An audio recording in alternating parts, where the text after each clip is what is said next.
got a voicemail box edition with a question around Jeremiah Smith. Take a listen. Hey, JD, this is Peyton from Olympia, Washington, man. I just wanted to ask you about Jeremiah Smith. Do you think Jeremiah is going to have kind of that Marvin Harrison Jr. year effect where maybe his production has kind of decreased as to maybe his insane freshman year and, teams are going to start doubling and tripling him? Do you think that his sophomore campaign might have, kind of a decline or, maybe that his production might not be the same as his freshman year? It's a great question. I want to start with this. It is Thanks, extremely possible. It is extremely possible. It's possible because last year, in the amount of games he played, 76 catches, 1,300 yards, 15 touchdowns. All right, 16 games. So he had a pretty good runway to get that done, but still, if you have less than 1,300 yards, less than 15 touchdowns, nobody should be beating down the door saying Jeremiah Smith overrated. Jeremiah Smith, sophomore slump, he fell off. And I think we all have common sense. I think we all watch the games on Saturday so we can understand the impact of number 4. But I think when we talk about Jeremiah Smith and his production, everyone knows who number 4 is now. If you didn't circle him on a scouting report a year ago, 1, he probably burned you. 2, you will in this upcoming season for him, his second year in college football. So is it possible he has less production? Absolutely. But less production for Jeremiah Smith does not mean less impactful.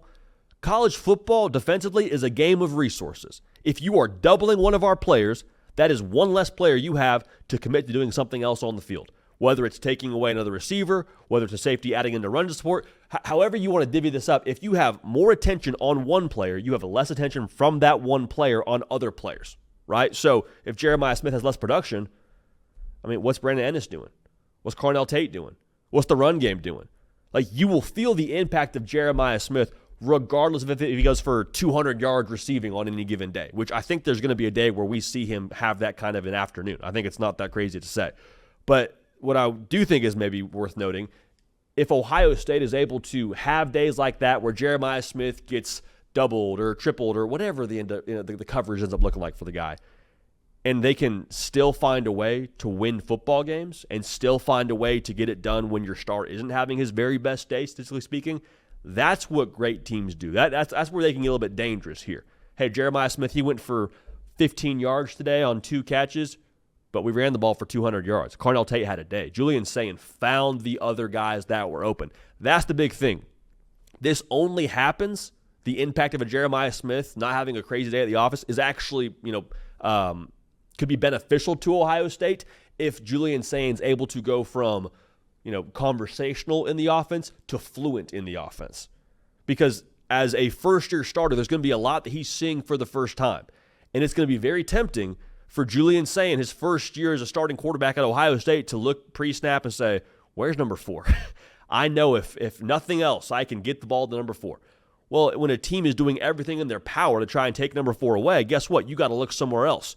Does he have the, comfortability within the offense to say, get off number 4, get to Ennis, get to my check down, get to Carnell Tate, get to Mylan Graham, whoever you want to speak about next, the many talented receivers Ohio State has. Are you able to do that if you're Julian Sayin? If you can, then you can make defenses pay, then you can score 40, and then you can have a really good day at the office. So that's a massive disclaimer.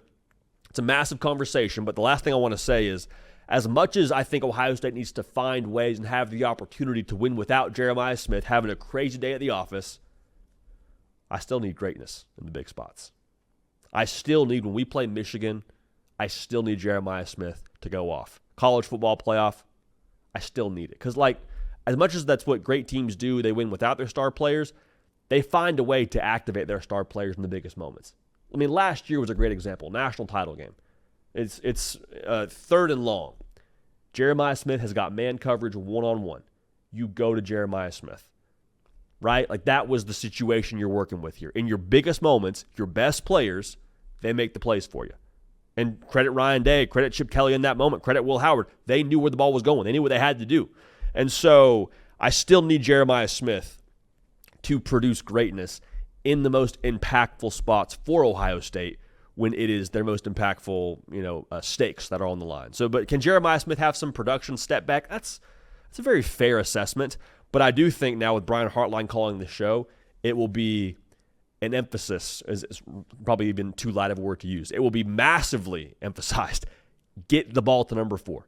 He's the best player in college football. You hear people that are, paid to evaluate talent at the NFL level talking about how good he's going to be when he plays on Sundays. Caleb Downs told us a year ago at National Title Media Days he could play in the NFL tomorrow.